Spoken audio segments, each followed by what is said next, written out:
Boa noite, paz seja com todos, amém? Amém. Gostaria que vocês abrissem a Bíblia de vocês lá em Romanos 14, 17. Nós estamos falando sobre a série Princípios.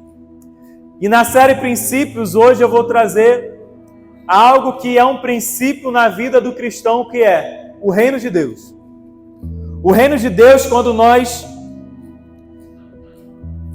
entregamos a nossa vida para Ele. Obrigado. Quando nós reconhecemos ao Senhor como nosso Senhor e Salvador, entregamos a nossa vida para Ele, o reino de Deus ele passa a ser uma realidade sobre nossas vidas. Ele passa a ser algo agora que vai nortear o nosso caminhar, vai nortear os nossos passos, vai nortear os nossos sonhos, os nossos planos, os nossos propósitos. Nós precisamos entender que tudo isso é para manifestar a glória de Deus. Então, a primeira coisa que nós precisamos entender é que no reino de Deus ele possui um rei, amém? Todo reino possui um rei, possui um governante. E nesse reino nós temos o rei que é o Senhor Jesus. É Ele que governa as nossas vidas, é Ele que direciona as nossas vidas. É Ele que estabelece a ordem daquilo que nós vamos viver e como nós devemos viver. E esse reino, algumas pessoas até ficam confusas quando vão ler a Bíblia, que às vezes fala reino dos céus e reino de Deus. Só que não há diferença sobre o reino dos céus ou o reino de Deus quando nós lemos na Bíblia. Por quê? Reino dos céus nós vamos ler somente no livro de Mateus. Quando o Senhor Jesus vai falar sobre o reino, ele sempre cita o reino dos céus. Por que isso? Porque o livro de Mateus ele é escrito aos judeus. E o judeu, devido à lei, ele não pronunciava o nome de Deus. Por essa razão, Jesus e Mateus, quando escreve isso, ele sendo judeu, ele não pronuncia o reino de Deus, mas ele registra como reino dos céus, justamente para não trazer esse bloqueio ao judeu. E ele, por ser judeu, não queria falar isso também. Então, o reino dos céus e o reino de Deus é a mesma coisa, para não termos confusão e para deixar isso bem claro para nós. Mas uma coisa que nós precisamos entender é que o reino é dos céus e não nos céus. Amém? Em Apocalipse, João ele declara o seguinte, que ele contempla a nova Jerusalém, a cidade de Deus descendo dos céus para a terra.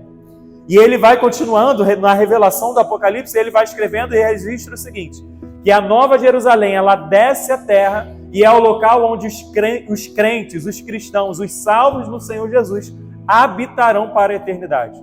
Então hoje nós declaramos o reino dos céus, mas nós precisamos entender que o céu não é o nosso destino, amém? O céu é o local de onde que o reino desce para manifestar a sua glória sobre as nossas vidas. Tanto é que nós aprendemos isso com o Senhor Jesus na oração do Pai Nosso. Venha o teu reino. Faça a sua vontade assim na terra como ela é nos céus. Então o reino não é aquilo que nós buscamos um lugar para viver, mas o reino de Deus é aquilo que nós buscamos para manifestar aqui na terra. Então nós precisamos entender todas essas coisas, porque o reino de Deus, ele não é para ser consumido. O reino de Deus não é uma mercadoria. O reino de Deus é um propósito de vida para mim e para você. O reino de Deus é um destino para mim e para você. E nós precisamos entender isso, e o apóstolo Paulo, lá em Romanos 14, 17, deixa isso muito bem claro. Vamos ler. Romanos 14, versículo 17. Pois o reino de Deus não diz respeito ao que comemos ou bebemos, mas a uma vida de justiça, paz e alegria no Espírito Santo. Amém? Vamos orar.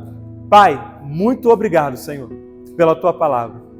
Muito obrigado, Senhor, porque o Senhor fala conosco dia após dia, Senhor, através do Teu Espírito Santo, quando nós estamos na rua, quando estamos, de repente, lavando uma louça, limpando a casa, o Senhor fala aos nossos corações. Mas o Senhor fala poderosamente conosco também através da Tua palavra, Senhor. E nós te pedimos nessa hora, fale conosco em nome de Jesus. Orienta, Senhor Deus, a nossa vida mediante aquilo que o Senhor tem para liberar sobre nós nesse tempo. Te peço, ó Deus, que o Senhor me use como instrumento Teu para o louvor da Tua glória em nome de Jesus. Que não a mim, não a nós, mas a Ti seja toda a glória em nome de Jesus. Amém. A primeira coisa que o apóstolo Paulo vem dizendo aqui sobre o reino de Deus, ele declara o seguinte: o reino de Deus não é comida e nem bebida.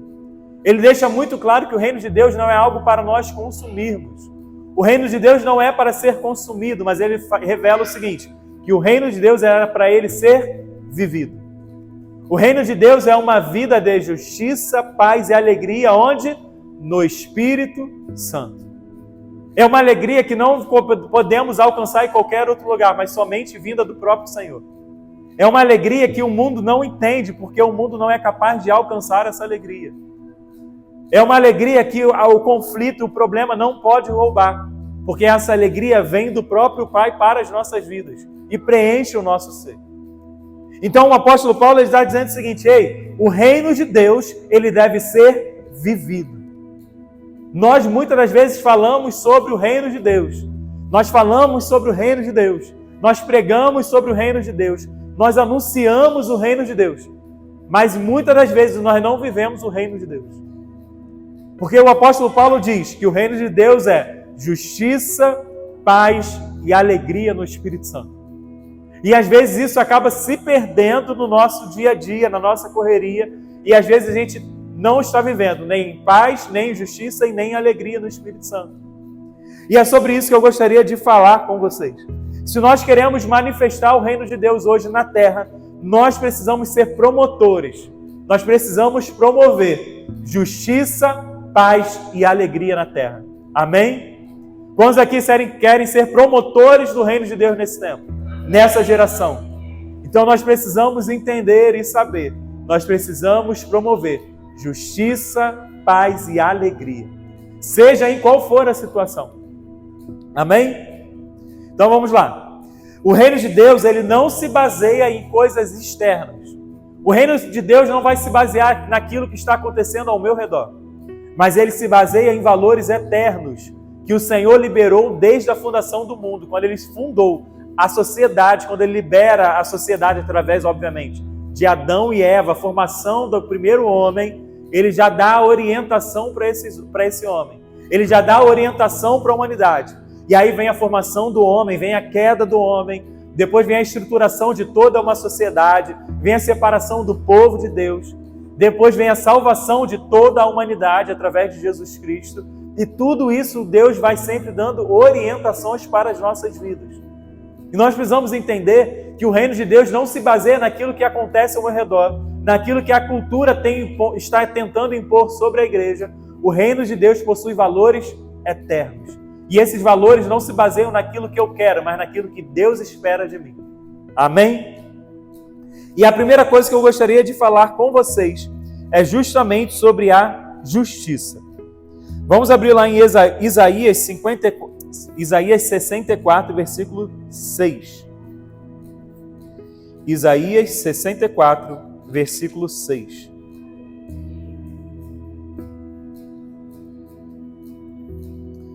Amém? Estamos todos impuros por causa de nosso pecado. Quando mostramos nossos atos de justiça, não passam de trapos imundos. Amém? Só até aqui. Em algumas versões vai trazer como trapos de imundície. Tem uma versão que é da Bíblia judaica completa, que ele traz bem explícito o que seria esse trapo de imundície. Ele fala o seguinte, que as nossas justiças se comparam com pedaços de panos da menstruação. E esses trapos de imundície era justamente isso. Quando fala aqui a Bíblia sobre trapos de imundície, naquela época, obviamente, não existia absorvente, como hoje, que facilita a rotina da mulher nesse período tão complicado. Naquela época não havia isso. Então as mulheres usavam pedaços de pano.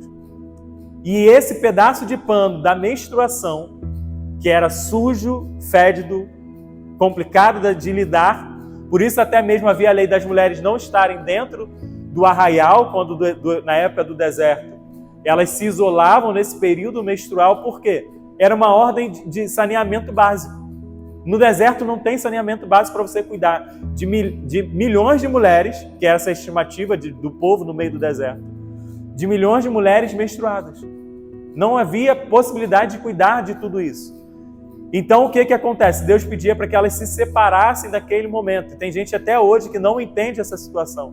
Diz que era cruel Deus mandar as mulheres naquele período tão complicado se isolarem da sua família, mas era uma ordem de saúde pública. E Deus compara os nossos atos de justiça como esse pano sujo de sangue. Então nós precisamos entender que às vezes as nossas melhores intenções, o nosso desejo de querer fazer justiça da melhor forma e com as nossas próprias mãos, se comparam a esse trapo de imundícia. A nossa justiça humana, e muitas das vezes nós julgamos isso porque nós vemos situações ocorrendo, seja na esfera do judiciário, do legislativo, que a gente vê e fica indignado com algumas coisas que acontecem, mas Deus deixa isso muito bem claro na sua palavra. A nossa justiça é falha. A nossa justiça humana não se compara à justiça do Senhor. Então nós precisamos entender que a justiça de Deus não se limita ao nosso padrão moral. Porque muitas das vezes nós nos corrompemos durante a nossa caminhada. A nossa avaliação, de repente, para a minha família é de um jeito. Mas para outra família eu vou querer mais rigor. Para quem eu não gosto, eu vou querer um peso ainda maior. Tinha uma professora minha na faculdade que ela falava o seguinte: para os amigos do rei, os favores do rei. Para os inimigos do rei, os rigores da lei. E para os indiferentes, a lei. E normalmente é dessa forma que nós julgamos. Para aquelas pessoas que nós gostamos, para os nossos amigos, nós agimos de uma forma. Quando é necessário nós praticarmos a justiça. Com aquelas pessoas que a gente não tem contato, a gente age de outra forma. Para aquelas pessoas que de repente a gente não gosta ou que não gosta de nós agimos com muito mais rigor e firmeza e a gente acha que tem que ser daquela forma. Só que para Deus não é assim. A justiça dele é plena. Ela não vê aquilo que eu quero, mas ele vê e contempla a necessidade daquilo que aconteceu. Ele vê a realidade das coisas. E ele pratica a justiça. E é essa justiça que nós precisamos promover se nós queremos ver a manifestação do reino de Deus nesse tempo. Amém? Fica até difícil, né? O amém nem vem. Glória a Deus, aleluia. Amém. A justiça divina, ela é estabelecida mediante a perfeita vontade do Senhor. Ela não é estabelecida mediante aquilo que eu quero ou espero. Que nós possamos buscar a viver a nossa vida em retidão, em justiça, praticando aquilo que é certo. Que viver em retidão é justamente isso, é andar no caminho reto. Não se desviar nem para a direita, nem para a esquerda, não olhar para trás. Porque se quem é que anda de bicicleta? Ou já andou de repente já não anda há muito tempo. Quando você está andando de bicicleta, você tem que estar olhando para frente. Quando você, de repente, por uma necessidade, tem que olhar para trás, normalmente o guidão acaba dando uma titubeada. E você tem que olhar para trás e voltar logo a sua visão para frente. Então nós precisamos entender que nós precisamos andar em retidão, buscando o alvo da nossa eterna e soberana vocação em Cristo Jesus. Nós não podemos desviar e olhar para qualquer lado. Nós precisamos buscar a justiça de Deus e não dos homens. Nós precisamos nos amparar naquilo que Deus tem estabelecido e tem falado sobre as nossas vidas na sua palavra. Vamos continuar. Falamos sobre a justiça e agora nós vamos falar sobre a paz. A paz de Deus rompe qualquer barreira, seja de conflitos, de problemas, de necessidades que cercam as nossas vidas. Lá em Filipenses 4, versículo 8, se eu não me engano, o apóstolo Paulo ele vai dizer o seguinte: que a paz de Deus, que excede todo o entendimento, guardará a vossa mente e o vosso coração em Cristo Jesus. Então a paz de Deus é aquela paz que quando acontece alguma coisa sobre a sua vida, onde as pessoas estão se descabelando, o problema é grande, a situação já está preocupante e as pessoas acham assim, agora já era, morreu. Você se encontra de pé, fortalecido, crendo, grato a Deus por mais um dia de vida. E as pessoas estavam esperando que você estivesse debilitado, cabisbaixo, fraco, mas Deus tem colocado a paz dele sobre a sua vida. E essa paz ela é tão extraordinária que ela é capaz de qualquer situação guardar a sua vida. E algo interessante que ele completa, ele fala o seguinte: e essa paz guardará a vossa mente e o teu coração em Cristo Jesus. Quando nós estamos em Cristo, nada pode nos roubar a paz que Ele nos dá. Porque Jesus ele deixa algo muito bem claro: a minha paz eu vos dou, e eu não dou como o mundo dá. Então nós precisamos entender que a paz de Deus, a paz de Cristo, ela rompe qualquer barreira. Ela ultrapassa qualquer necessidade. Ela ultrapassa qualquer enfermidade. Ela transpõe qualquer obstáculo que seja colocado sobre a sua vida, sobre a sua família. A paz de Deus precisa estar estabelecida sobre a sua vida. Amém? Mas além disso, eu não quero só falar da paz de Deus. Porque falar da paz de Deus é ótimo, é fácil. Falar da paz de Deus é algo que nós recebemos e está sobre as nossas vidas. Mas existe uma paz que nós precisamos ser os promotores. Lá em Romanos, capítulo 12, versículo 18, o apóstolo Paulo fala algo interessante para mim e para você. Se nós queremos ver a manifestação do reino de Deus, nós precisamos agir da mesma forma que o apóstolo Paulo nos orienta aqui. Romanos 12, 18. No que depender de vocês, vivam em paz com todos. Amém? Então, naquilo que depende de mim e de você, nós precisamos buscar viver em paz com todas as pessoas. Mas, William, fulano de tal é complicado. Depende de você promover a paz para viver com ele? Então, tome a primeira atitude. Mas, William, mas ele fez isso, fez aquilo, ele me acusou, ele se levantou contra mim. Se depender de você promover a paz para vocês viverem a manifestação do reino nesse tempo, vá até ele e peça perdão. Vá até ele e libere perdão. Vá até essa pessoa e demonstre o amor de Cristo sobre a sua vida, que também está derramada sobre a vida dele. E o apóstolo Paulo nos ensina isso. Desta forma, amontoará brasas vivas sobre a sua cabeça. Ou seja, sobre a cabeça daquela pessoa a qual você perdoou, sobre aquela pessoa que você está buscando viver em paz. E essas brasas vivas não significam que ela vai ser condenada, que ela vai sofrer, não é isso. Essas brasas vivas é como se fosse um incômodo que aquela pessoa vai começar a gerar dentro da sua mente, entendendo que Deus está promovendo a paz através da sua vida naquele relacionamento. E ele começa a ser constrangido por aquela atitude de amor que você teve. Então nós precisamos entender que nós precisamos ser promotores de paz. Lá em Hebreus 12,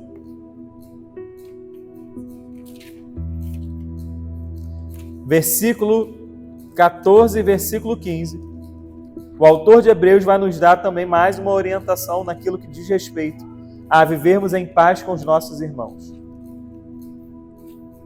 Hebreus 12, versículo 14. Esforcem-se para viver em paz com todos e procurem ter uma vida santa, sem a qual ninguém verá o Senhor. Ou seja, em algumas versões, busquem a santidade, sem a qual ninguém verá a Deus. Cuidem uns dos outros, para que nenhum de vocês deixe de experimentar a graça de Deus. Fiquem atentos para que não brote nenhuma raiz venenosa de amargura que causa perturbação, contaminando muitos. Amém? Então, se eu estou atento a qualquer raiz de amargura que tenta brotar no meu coração, eu arranco ela na primeira situação. Na primeira oportunidade que eu tenho que arrancar essa raiz. Por quê? Se ela brotar, ela vai causar perturbação, vai roubar a minha paz. E roubando a minha paz, ela pode trazer contaminação às pessoas que estão ao meu redor. Então, o autor de Hebreus, ele vai dando um segredo ali, ele vai destrinchando como nós precisamos promover a paz com as outras pessoas, com os nossos irmãos. Nós precisamos entender isso. Nós precisamos viver uma vida santa diante de Deus. Nós precisamos entender que qualquer raiz de amargura, qualquer situação que tente roubar a nossa paz, nós precisamos cortar. Nós precisamos arrancar no momento que nós percebermos isso. Se alguém vem até você e de repente vai levantar uma fofoca, uma intriga, seja lá o que for, e você já está entendendo isso, corta na primeira oportunidade que você tiver. Não permita criar raiz de amargura no seu coração. Ah, mas fulano disse isso de você. Ah, fulano disse isso de mim. Faz o seguinte, vamos chamar o fulano agora para a gente sentar e esclarecer essa situação. Ah, mas o ciclano disse que me contaram essa situação. Uma vez um pastor meu falou o seguinte, que existem 3 demônios. Me contaram, fiquei sabendo e ouvi falar. São 3 demônios que querem roubar a tua paz e criar confusão dentro da tua casa, dentro do teu lar, na tua mente. Quando começa, me contaram, ouvi falar, fiquei sabendo, cai fora. Eu até comentei algo aqui que eu ouvi ontem, eu comentei na escola bíblica, de um jovem que estava conversando com um colega, ele falou assim, não, eu estou fazendo jejum de fofoca. Quantos aqui já ouviram esse termo, jejum de fofoca? E esse jovem falou para ele, estou fazendo jejum de fofoca. Aí o jovem, está fazendo jejum de fofoca? Mas a Bíblia nos orienta a não fazer fofoca. Você está fazendo jejum de algo que você sabe que não é para fazer? Não tem lógica. Se você vai fazer jejum de algo, vai fazer um propósito para não realizar algo, tem que ser algo que você já sabe que não é para fazer, que é algo que você faz, que de repente está roubando o teu tempo com Deus, está roubando a tua paz, então você vai permitir não fazer aquilo ali durante um período de tempo. Mas não fofocar é uma prática que nós precisamos levar todos os dias da nossa vida. Não, hoje eu estou santo. O que tu fez? Não fiz fofoca de ninguém. Não é assim. Tá? A nossa vida precisa ser diária, de não ser um fofoqueiro, mexeriqueiro, intrigueiro. Amém? Esse amém agora foi pior do que o da justiça. Misericórdia. Ô Senhor, me ajuda. E o Senhor Jesus, lá em Mateus 5, no Sermão do Monte, ele vai falando sobre as bem-aventuranças. E dois tópicos é aquilo que nós acabamos de falar, sobre tanto a justiça quanto a paz. E ele diz o seguinte, bem-aventurado, ou seja, mais do que felizes, são aqueles que têm fome e sede de justiça, porque eles serão saciados.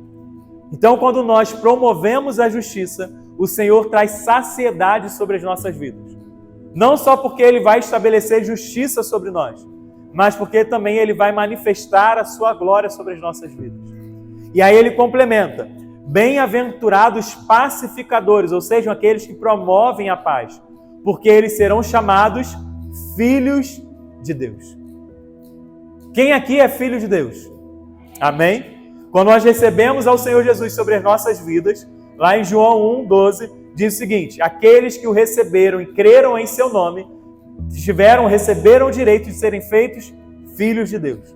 Então, se nós recebemos ao Senhor como Salvador de nossa vida, nós somos filhos de Deus.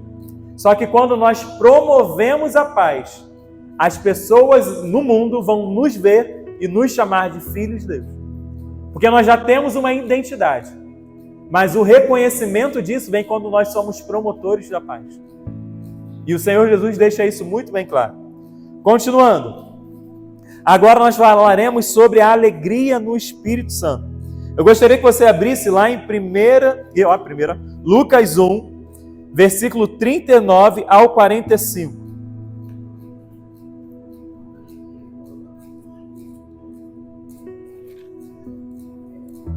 Lucas 1, 39 ao 45.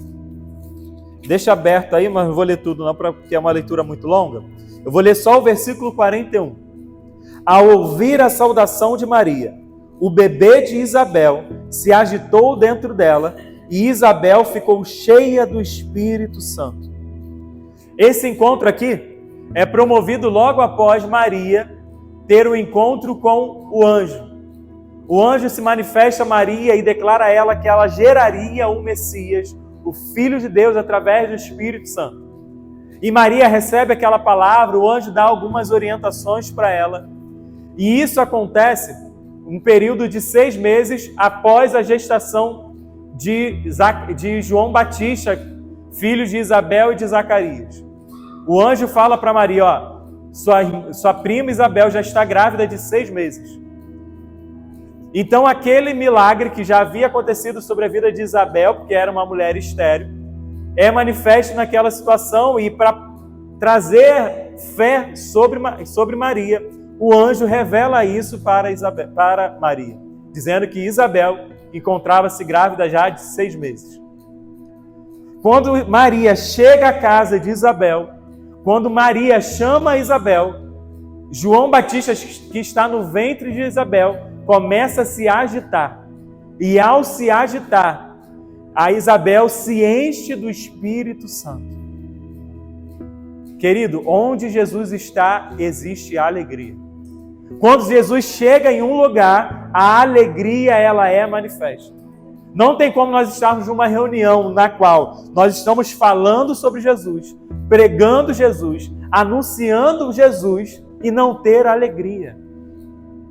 Não sei você, mas eu já participei de reuniões assim, que nós entrávamos, a pessoa entrava de cara fechada, saía de cara fechada e parecia que nada acontecia. Onde Jesus está, há alegria. Você não precisa gritar, você não precisa rodar, mas você tem que se encher da alegria do Espírito Santo. Foi o que aconteceu com Isabel. João Batista, ao ouvir a voz de Maria chamando a Isabel, ele começa a se agitar dentro do ventre de Isabel. E Isabel se enche do Espírito Santo. Por que Maria chamou? Não, porque ela carregava Jesus dentro do seu ventre. Quando nós carregamos Jesus, nós somos promotores de alegria. Não tem como nós carregarmos Jesus na nossa vida e levarmos de tristeza onde nós formos. Não tem como você andar com uma pessoa que carrega Jesus e essa pessoa ficar o dia inteiro falando sobre o problema. Eu falei até que recentemente, eu não sei se foi numa pregação ou se foi na escola bíblica dominical, acho que foi na EBD, falei até sobre um personagem que tinha no desenho, que era uma hiena, que ficava o tempo todo, ó vida, ó céus, ó não sei o que, o tempo todo reclamando. Você tem prazer em andar do lado de uma pessoa que só fica reclamando? Eu não tenho esse prazer, eu não tenho alegria de ficar perto de uma pessoa que só reclama, só traz problema, só traz confusão. Mas nós precisamos ser o tipo de pessoa que, ao contrário disso, mesmo que a situação esteja ruim, nós precisamos fazer igual a mulher sunamita, que quando encontra com o aprendiz, né, com o jovem, o servo de Eliseu, e pergunta, está tudo bem? Ela fala, vai tudo bem. O filho morto em casa, como é que está a situação? Vai tudo bem. Nós precisamos carregar essa alegria. Nós precisamos carregar essa paz que transforma ambientes. Nós precisamos carregar essa alegria, porque ela é capaz de transformar o ambiente. Uma pessoa alegre transforma o ambiente. Não tem como. A pastora Alessandra, pastora lá em Água Branca, ela carrega uma alegria que aquelas pessoas que a conhecem sabem que se ela não abraçar, se ela não rir, se ela não chegar de forma alegre, tem alguma coisa errada. E é difícil isso acontecer. E ela faz questão de abraçar, ela faz questão de rir. E algo ainda mais interessante, que quando ela abraça as pessoas com essa alegria, minha mãe, que não é cristã, ela falava para mim, filho, eu sinto algo diferente quando ela me abraça. Eu sinto um brilho na pastora Alessandra diferente. Porque isso é a alegria do Espírito Santo. Isso é a presença de Deus se manifestando sobre a vida dela naquele encontro, naquele abraço. Assim como Isabel ela sentiu-se cheia do Espírito Santo quando Maria a chamou, porque ela carregava o Salvador. Nós carregamos o Salvador das outras pessoas que estão ansiosas por salvação. E elas estão esperando apenas esse encontro conosco. Nós precisamos ser esses promotores de alegria em nome de Jesus. E a alegria do reino, ela não está relacionada com aquilo que nós fazemos, com aquilo que eu quero, com aquilo que Deus vai fazer, como Deus vai responder a minha oração, como Deus vai responder o meu pedido. A alegria do reino não está baseada nisso, mas a alegria do reino está baseada em como eu tenho respondido ao rei. Diante daquilo que Deus está me chamando, diante daquilo que Deus está me pedindo, como eu tenho reagido a isso. Isso vai demonstrar a minha alegria. A alegria do reino é manifesta quando eu respondo ao rei aquilo que ele está me pedindo com alegria. Jesus ele vai contar uma parábola sobre 2 filhos. E o pai pede para os filhos o seguinte, olha, vocês vão me ajudar. Um filho vai e fala o seguinte, pai, estou contigo. Pai, eu vou fazer, estou lá, vou trabalhar. O outro diz o seguinte, não vou fazer. Não vou ajudar, não, estou fora. No momento que era para ser realizada aquela tarefa, qual filho que apareceu? O que falou que não. O filho que falou que ia fazer, não foi. E Jesus pergunta, qual é o filho que honrou o pai? Qual é o filho que trouxe alegria ao coração do pai? O que falou que ia fazer ou o que falou que não ia fazer, mas mesmo assim foi lá, retrocedeu, se arrependeu, voltou atrás e fez aquilo que o pai havia pedido? Então isso é a alegria do reino. Mesmo que às vezes eu não queira, mesmo que às vezes eu não entenda, mesmo que às vezes eu não aceite, eu entendo, Pai, eu confio em Ti. Pai, eu dependo de Ti.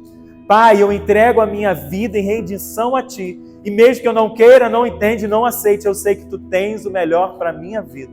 E eu sei que a Tua vontade ela é boa, ela é agradável e ela é perfeita. E por essa razão eu vou me alegrar. Mesmo que me custe algo, eu vou viver isso. Eu vou contemplar aquilo que o Senhor quer para a minha vida nesse tempo.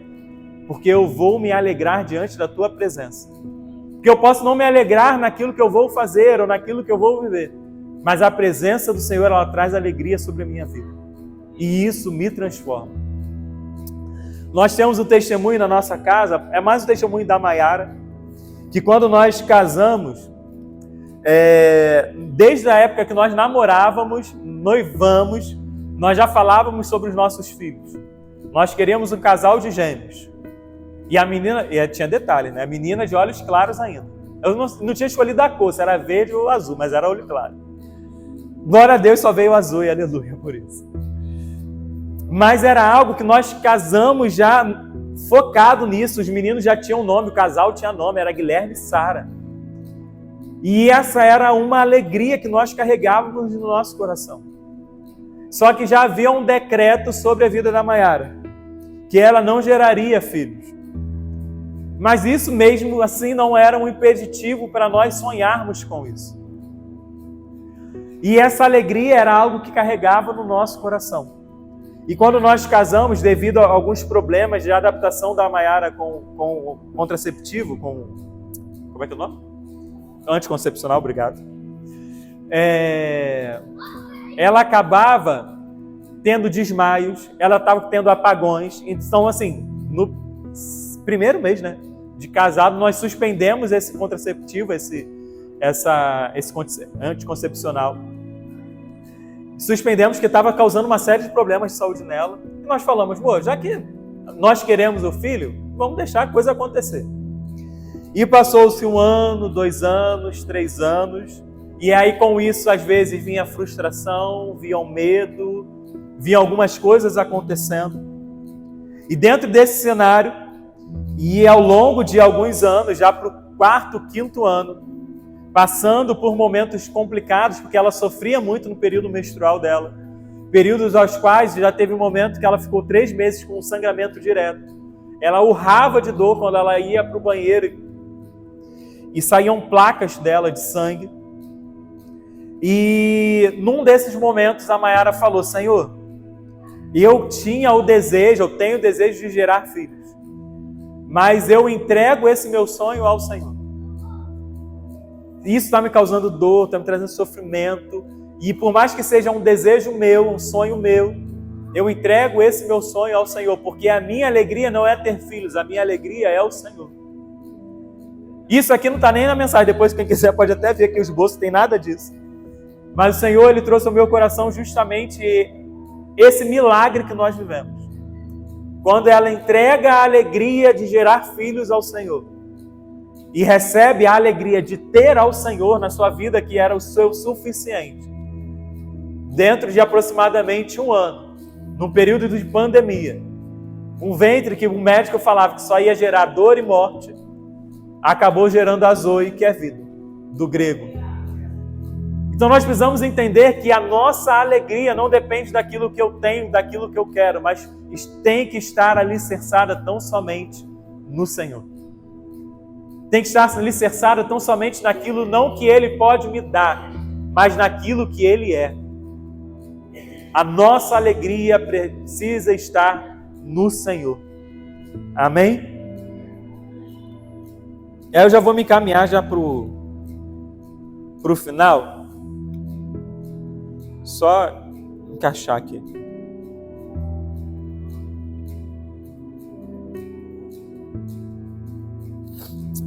Abra sua Bíblia lá em Lucas 6, versículo 20 e versículo 23.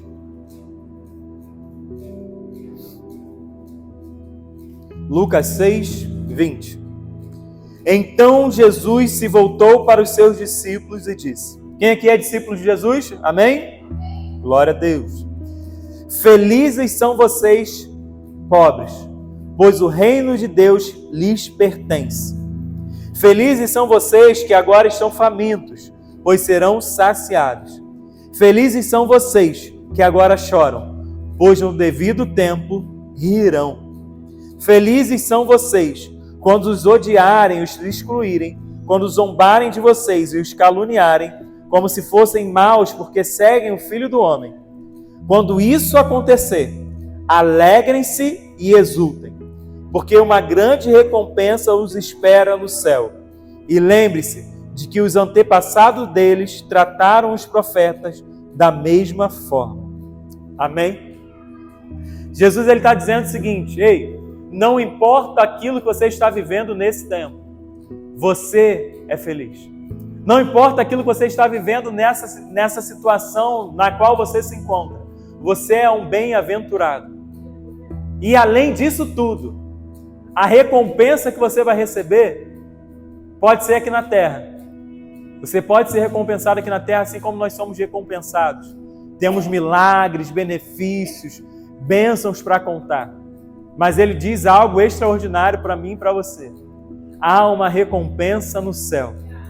Há algo separado para mim e para você no céu. Há um galardão separado para aqueles que permanecerem fiéis até o fim. Há uma coroa reservada para aqueles que não desistirem, perseverarem. Então nós precisamos entender que quando chegar esse dia, de que forma nós responderemos ao Senhor. Porque ele vem falando aqui do pobre que pertence ao reino dos céus, o reino dos céus pertence a ele. Ele vem falando aqui sobre aqueles que têm fome, que serão saciados. Ele vem falando sobre aqueles que choram, que um dia rirão. E às vezes nós nos encontramos nessa situação. Mas ele vem falando aqui numa situação sobre perseguição, sobre morte, sobre condenação. De repente, a qual nós não nos encontramos nesse tempo. Mas existem irmãos nossos que estão passando por isso.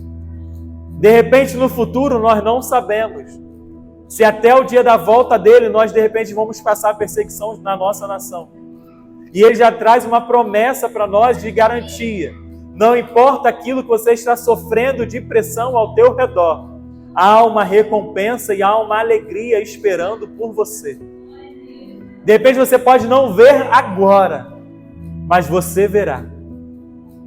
Então aguarde, confie, espera e não retroceda, em nome de Jesus.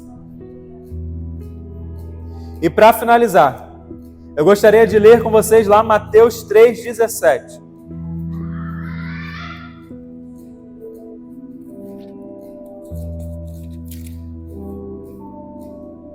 Nós somos filhos de Deus quando nós recebemos ao Senhor Jesus como Salvador.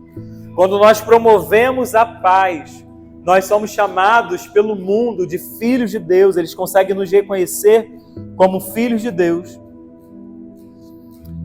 Porém, tem um reconhecimento maior que nós precisamos ter também. Lá no capítulo 3 de João, nós vemos o relato do batismo de Jesus. João Batista vai batizar ao Senhor Jesus, Jesus se apresenta até ele. E mesmo ele entendendo que ele não precisava ser batizado, porque o batismo é o reconhecimento de pecado, é o reconhecimento e o arrependimento dos pecados do qual você passou, daquilo que você fez. E o Senhor Jesus não havia pecado em coisa alguma. João Batista até fala com ele: ei, você vem para se batizar a mim, eu que deveria me apresentar até você. Porém, ele é batizado, e quando ele emerge das águas, O versículo 17 diz o seguinte: e uma voz do céu disse: este é o meu filho amado, que me dá grande alegria. Amém? O Senhor Jesus, ele trazia alegria ao Pai, porque ele estava cumprindo um propósito. O Senhor Jesus, ele trazia e trouxe alegria ao coração do Pai, porque ele respondia e correspondia a tudo aquilo que o Pai esperava dele. Ele andava em unidade com o Pai. Ele ouvia o Pai e cumpria o que o Pai mandava fazer. E o Senhor, ele diz o seguinte: este é o meu Filho amado, em quem eu tenho muita alegria. Em algumas versões vai dizer: em quem tem me agradado. Este é o meu Filho amado, em quem eu me alegro. E aí eu trago uma pergunta para você. O Senhor tem dito isso sobre a sua vida? Você tem ouvido isso do Senhor?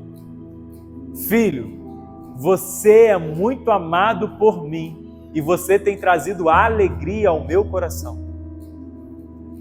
Nós temos ouvido isso do nosso Pai.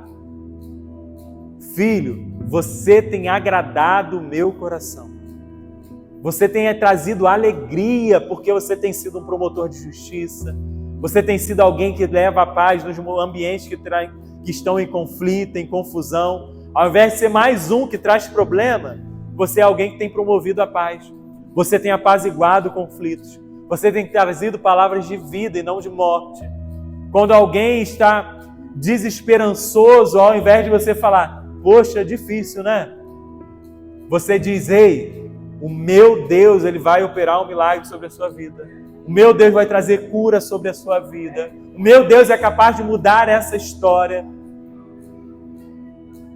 Isso vai trazer alegria ao coração do Pai. O nosso posicionamento, a nossa forma de lidar com as coisas que têm nos pressionado. Isso traz alegria ao coração do Pai. E nós precisamos entender isso. Nós precisamos nos posicionar como filhos amados de Deus, que trazem alegria ao seu coração. E dessa forma, nós veremos a manifestação do reino de Deus aqui na terra. O IBGE vai trazer trouxe, eu acho que foi 2020, 2019, se eu não me engano. Ele trouxe que a população cristã, que se dizia cristã, no Brasil, era por volta de 35% na época.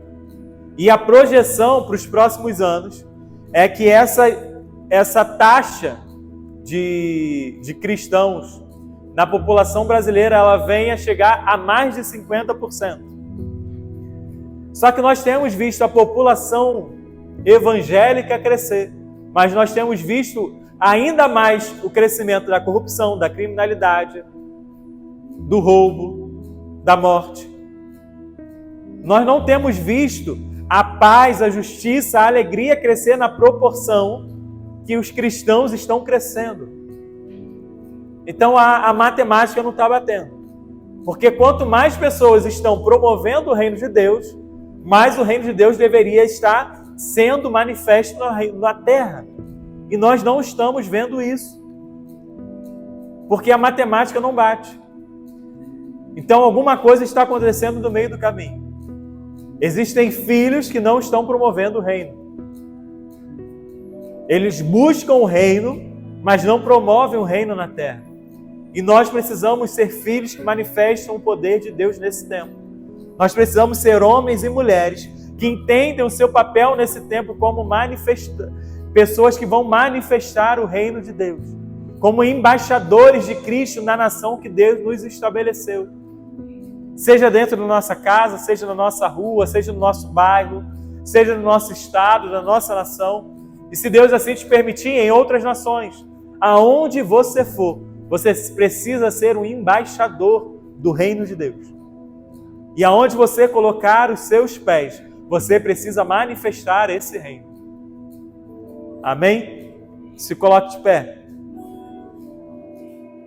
Vamos orar.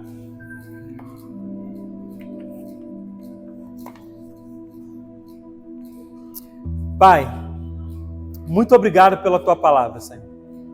Nós te agradecemos, ó Deus, porque através da tua palavra nós podemos contemplar tudo quanto o Senhor tem realizado sobre as nossas vidas, Senhor.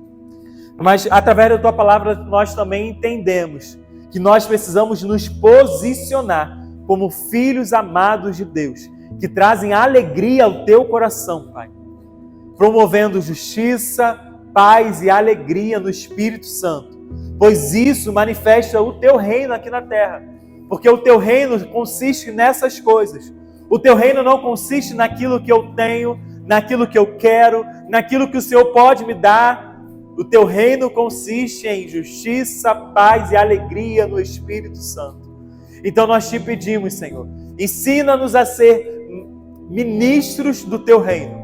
Ensina-nos a ser embaixadores do teu reino por onde nós formos, Pai. Ensina-nos a entregar, a dar a alegria ao teu coração, Senhor. E que nós possamos ouvir: este é o meu filho amado, que me dá muita alegria. Deus, ajuda-nos a alcançar isso. Ajuda-nos a viver isso, Senhor. Porque não a nós, Senhor, mas a Ti seja dada toda a glória, toda a honra e todo o louvor. Em nome de Jesus, Deus, assim nós queremos Te pedir. Assim nós contemplamos e pedimos a Ti, Senhor. Faça-nos viver o Teu reino aqui na terra, em nome de Jesus. Amém e amém.